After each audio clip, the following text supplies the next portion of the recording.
Hello everyone. B pharma আৰু BSc nursing আদি পৰীক্ষাৰ দৰে পৰীক্ষাসমূহৰ বাবে ইম্পৰ্টেণ্ট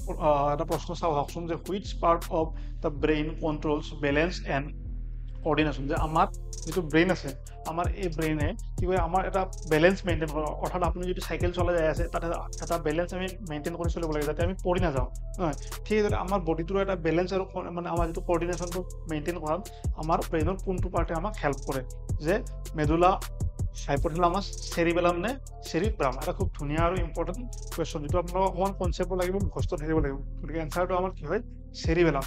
খুব এটা ইম্পৰ্টেণ্ট কুৱেশ্যন মনত ৰাখিব আমাৰ কি হয় এনচাৰটো সেৰিবেলাম সেৰিবেলামে আমাৰ কি কৰে আমাৰ মাসুল কোঅৰ্ডিনেশ্যন বেলেঞ্চ পশ্চাৰ আৰু আমাৰ যিখিনি ভলুণ্টাৰী মুভমেণ্ট আছে ভলুণ্টাৰী মুভমেণ্ট মানে আমি যিখিনি আমি কণ্ট্ৰল কৰিব পাৰোঁ সেই মুভমেণ্টখিনি মানে কণ্ট্ৰল কৰাত আমাক কোনে সহায় কৰে এই সেৰিবেলাম নামৰ আমাৰ যিটো অংগ আছে ই সহায় কৰে এই ধৰণৰ প্ৰশ্নসমূহ আপোনালোকে পৰীক্ষাৰ বাবে চাই যাব আৰু আগন্তুক দিনত এই মানে প্ৰশ্ন পাবৰ বাবে আমাৰ চেনেলটো ছাবস্ক্ৰাইব কৰিব আৰু ভিডিঅ'টো লাইক কৰিব ধন্যবাদ